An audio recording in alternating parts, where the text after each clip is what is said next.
Lalagyan na ng kanin, sobrang sarap. Ngayong araw mga kababayan, tayo ay magluluto ng ginataang ubod ng saging. Kuha na tayo ng ubod ng saging para sa ating pananghalian.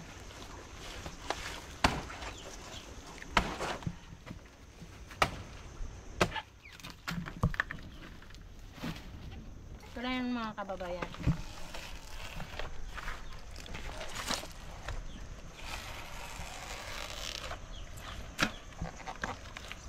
Babalatan natin siya para makuha natin yung ubod.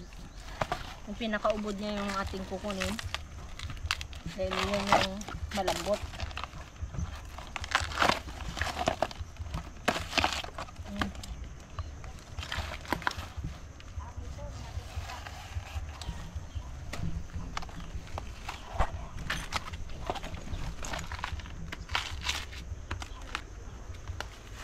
Ito mga kababayan, yung ating ubod ng saging. Ito ang ating gugulayin. Gagataan natin siya mga kababayan. Magbunot na tayo ng nyog para gamitin panggata sa ating ginataang ubod ng saging.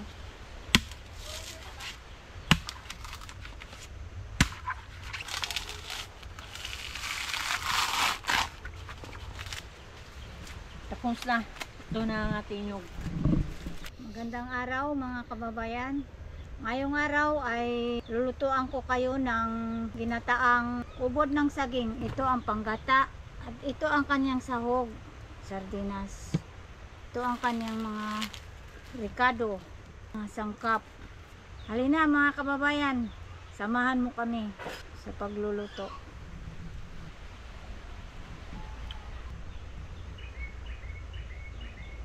Hiwain na natin itong mga kababayan.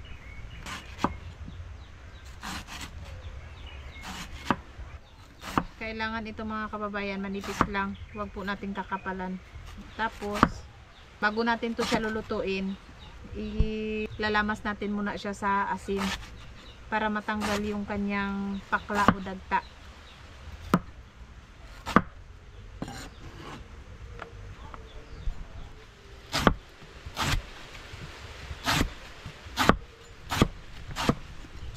Mga kababayan, ngayon naman po ay lalamasin ko na ng asin yung ating ubod ng saging.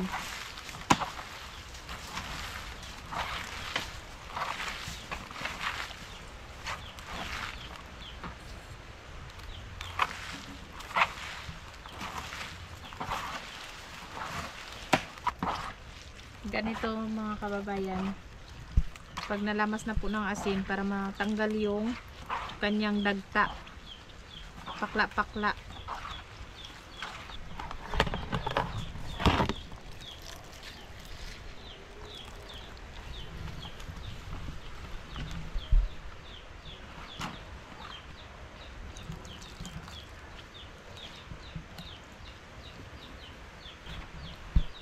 Ito na siya mga kababayan.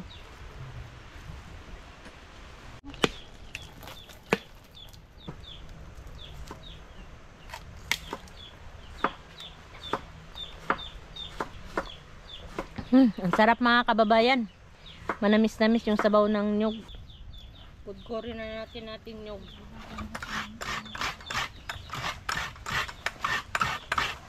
Lamasin na natin ang ating nyog para makuha natin ng gata para sa ating lulutuing ginatang ubod ng saging.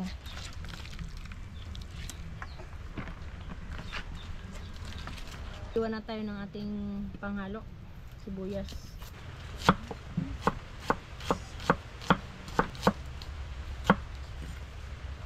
bawang para sa ating gagamitin.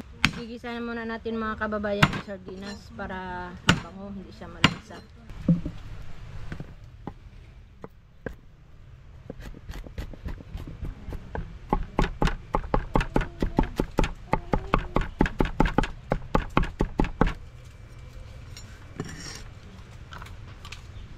Ito yung ating siling haba para may kunting sipa. Kababayan, lagyan na natin ng mantika. Painitin na natin ang mantika. Mainit na. Ating ilalagay na ang bawang.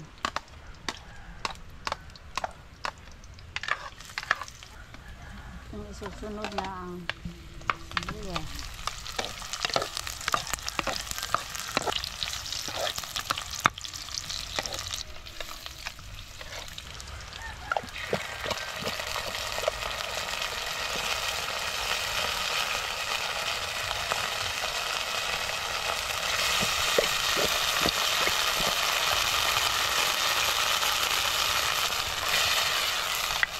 Wow, sarap talaga ito.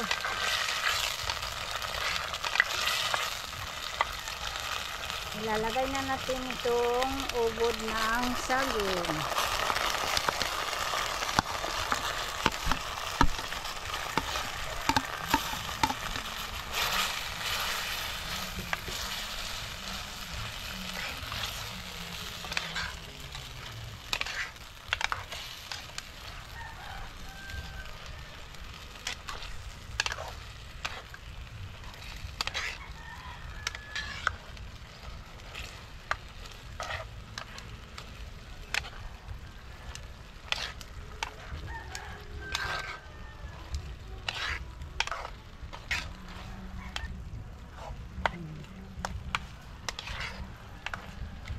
Ihalo na natin yung pangalawang gata.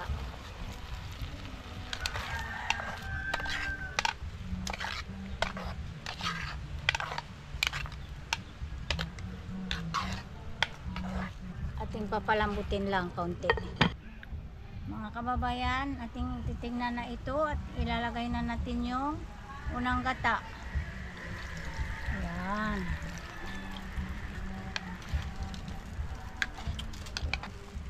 Patakan natin ng kaunting paminta. Kaunting magic sarap. Ating lalagyan din ito para mabang-bang siya. Hindi na natin ito tatakpan para hindi siya magbilog yung bata. Ganyan lang siya.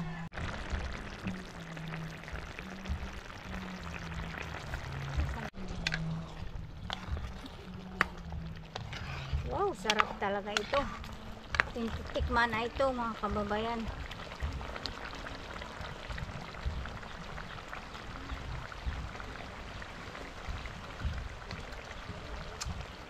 Kumagat talaga ang kanyang gata. Sarap. Ating hahanguin na ito. Luto na siya mga kababayan. Sarap.